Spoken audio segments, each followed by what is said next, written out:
તો એક મેસેજ સરસ આપણને મળે છે આમાં બહુ સરસ રીતે કે prove your good potential without hurting others and be ઇગોલેસ.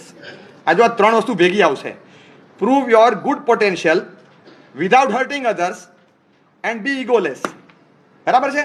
ફરીથી તમને કહું, પ્રૂવ યોર ગુડ પોટેન્શિયલ. તો આપણામાં ગુડ અને બેડ બે પોટેન્શિયલ હોય છે.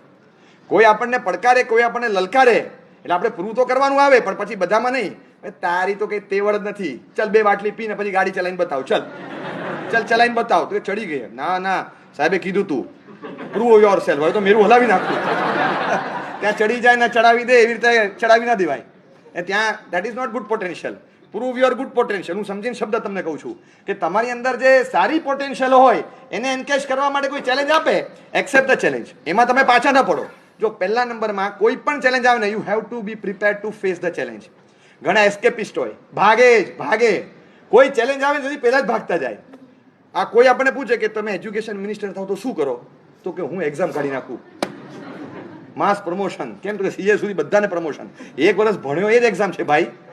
12 મહિના સુધી આટલા જાડા ચોપડા ઉપાડીને ફરવું, આ તો હવે અમારા જેવાને ઉપાડી 9 મહિના મમ્મી ફર્યા હતા એના જેવું છે, ખબર છે? આ તો 9 મહિના સુધી ફર્યા, અમે 12 મહિના ચોપડા ઊંચીને ફર્યા છે, અને અમારા કરતાં ચોપડાનું વજન વધારે છે. અને આવા જાડા ચોપડા, એવા 6 અને 8 સબ્જેક્ટ આ લઈને ફરવાનું. આ ખાલી એક વાર આમ પાવના ફેરવી, ખાલી વાંચવાના નહીં, ખાલી વારાફરતી ફેરવે ને તોય હાથ દુખે છે ત્યારનો. જો એટલી વાર તો આમ કરવું પડે છે, હાથ દુખી જાય છે. એવા પાના છે, આવા જાડા ચોપડા છે, અને કાઢી નાખવાના. એક્ઝામ હોતી હશે, જે પ્રેશર આવે ને, ફેસ ધ ચેલેન્જ. રેડી નથી હોતા આપણે, એક્સેપ્ટ કરવા માટે રેડી નથી હોતા. Face the challenge. ખાલી ફેસ નથી કરવાની, દેન એક્સેપ્ટ ધ ચેલેન્જ. 3rd સ્ટેપમાં આવે ચેલેન્જ ધ ચેલેન્જ, અને 4થા સ્ટેપમાં આવે વિન ધ ચેલેન્જ. તમે ચેલેન્જને જીતવા માટે પહેલા તમારે ફેસ કરવી પડે, પછી એને સ્વીકારવી પડે, then you have to accept and then you have to challenge the challenge. ચેલેન્જને પણ ચેલેન્જ આપો. આઈ ચેલેન્જ, પડકાર, તને પડકારું છું કે મારી સામે જીતીને બતાવો. અને then you have to win the challenge. Ultimately 4થા સ્ટેપમાં you have to win the challenge. પણ એ સારી પોટેન્શિયલને જ્યારે પ્રૂવ કરવાની આવે ત્યારે, ખોટી પોટેન્શિયલમાં આપણે મેદાનમાં આવવાનું જ નહીં. અને જેને જે કરવું એ કરે, એમાં કંઈ મગજમારી નહીં કરવાની, એમાં મગજમારી જ નહીં કરવાની. સારી પોટેન્શિયલ છે એને એન્કેશ કરવાની 100%. એટલે જ્યારે પણ એવી સારી પોટેન્શિયલ દેખાય ત્યારે આપણે ચેલેન્જને એક્સેપ્ટ કરી અને પ્રૂવ કરશું. એટલે જ્યારે પણ એવું લાગે ત્યારે કોઈ કહી દે કે જો પેલી છોકરી જાય છે ને, ચલ તાકાત હો ને ઉસકો પ્રપોઝ કરકે બતા. એ નહીં કરને કાંઈ. બસ ના, હાર ગયા. હા, હારવામાં જીતવાનું છે, અને પછી જીતવામાં હારવાનું છે. કોઈ પણ બેડ પોટેન્શિયલને બહાર લાવવા માટે તો આજે છે ને આપણા સર્કલમાં બધા માનધાતાઓ છે. કોઈ પણ કહી દેશે. MBA થયેલો છોકરો છે, કંપનીના મેઇન બોસને ફોન કરે છે, પછી HR ડિપાર્ટમેન્ટમાં ફોન કરે છે, વાત કરે છે, સર MBA ક્લિયર કર્યું છે, ફલાણી યુનિવર્સિટીમાંથી બોલું છું, ત્યાંથી આવ્યો છું, મારું મેરિટ કાર્ડ આ ચીજનું છે, આ મારી પેલી રિઝલ્ટ શીટ છે, અને સર એપ્લાય કર્યું છે, મને જવાબ જોઈએ છે આપની કંપનીમાં જોબ માટે. એટલે કીધું કે સોરી, તમારી ઈગરનેસ સારી છે, પણ અત્યારે અમારે ત્યાં કોઈ વેકેન્સી નથી આ સીટ માટે. અને તમારું જે કે નહીં sir, it was my dream કે આપની કંપનીમાં જ મારે પહેલાં વાત કરવી છે, અને પહેલો જોબ મારે ફર્સ્ટ એક્સપિરિયન્સ આપની કંપનીમાં જોઈએ. તો કે અમારું અમે ફોર્ચ્યુનવાળા છીએ, પણ તમારી એટલા લાગણી રિગાર્ડ્સ માટે થેન્કફુલ છું, પણ છતાં સોરી અમારી પાસે કોઈ વેકેન્સી નથી સર. તો કે નહીં, પણ સાંભળો, અમારે જે એક પોસ્ટ છે ને, એ પોસ્ટમાં આવો જ એક MBA હમણાં જસ્ટ અમે 5 મહિના પહેલાં રિક્રુટ કર્યો છે. હી ઇઝ પરફોર્મિંગ વેલ, અને અમારી પાસે બીજી કોઈ સીટ ખાલી નથી.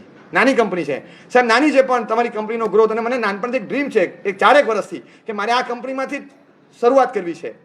તો કે વાત સાચી, પણ અમે 5 મહિના પહેલા ભાઈને રાખ્યા ના હોત ને તો 100% તમને લઈ લે તમારી લાગણી જોઈને. પણ સોરી, પાછો ફોન કર્યો, સર એક કામ કરશો, પેલા જે ભાઈ છે ને, એ ભાઈની સેલેરી જે હોય તે એની કરતાં 20% ઓછી સેલેરી અને 2 કલાક વધારે કામ કરીશ. બોલો, હવે ઇન્સેન્ટિવ એમ્પ્લોયરને આપે છે,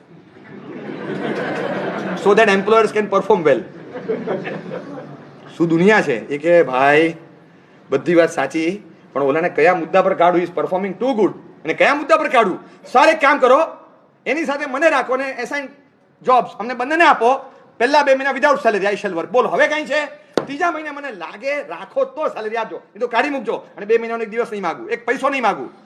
એ ભાઈ એવું ના કરાય, મારે એને હર્ટ થાય. અને C, listen one thing, it is very clear, તમારા માટે વેકેન્સી નથી. વારે ફોન ન કરતા, મને ડિસ્ટર્બ ન કરો, મારું કામ બગડે છે.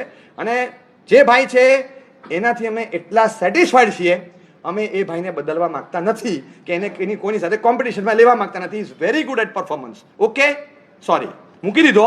પેલો હાશ હાશ એટલો ખુશ થઈ ગયો. He was that person was working. છેલ્લા 5 મહિનાથી આ જ ભાઈ કંપનીમાં જોબ કરતા હતા. એને જોતું હતું કે મારા બોસ મારાથી સેટિસ્ફાઈડ છે, મને પોતાને ખબર પડવી જોઈએ, તો એને આ કોલ કર્યો.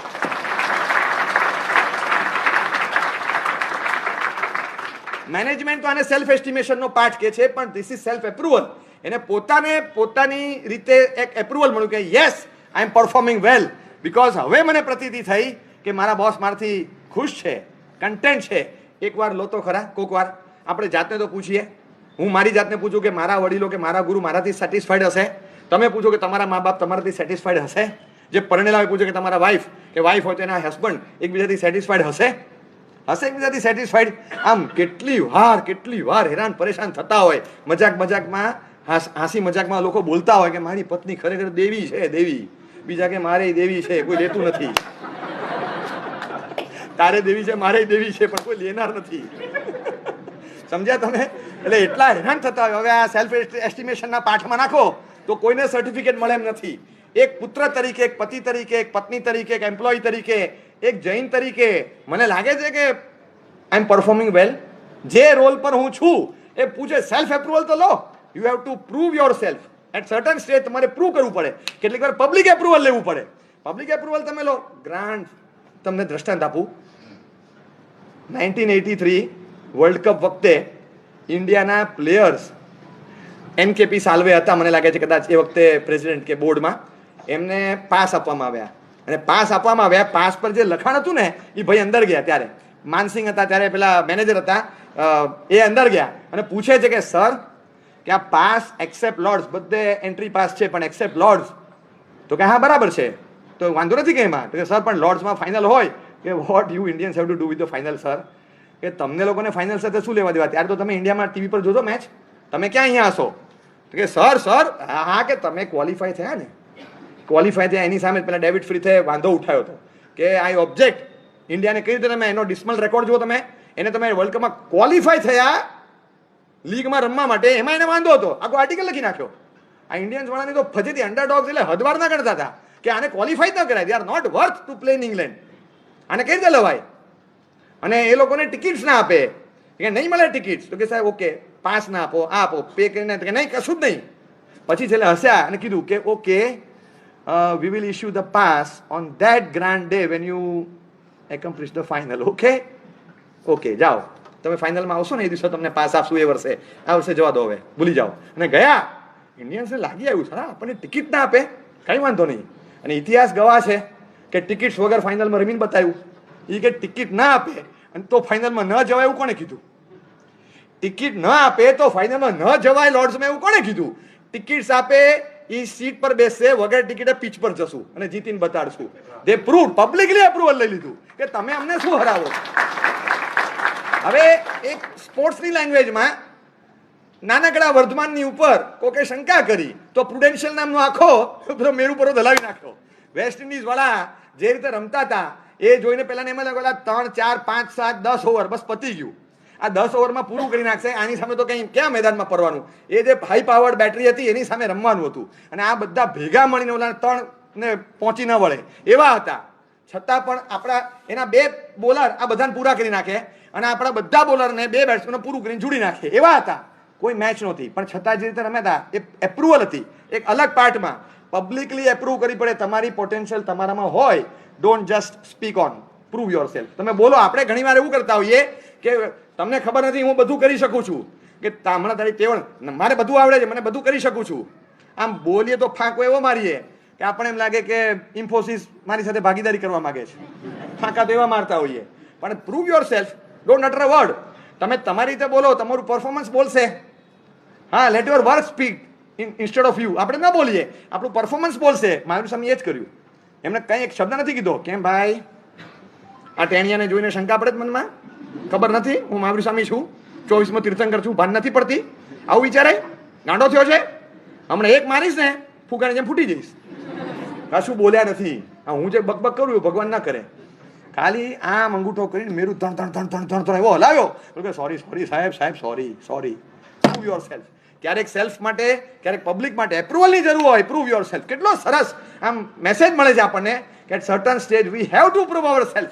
નો ઓપ્શન. રૂલ સ્વીકાર કરવો છે. Just amazing.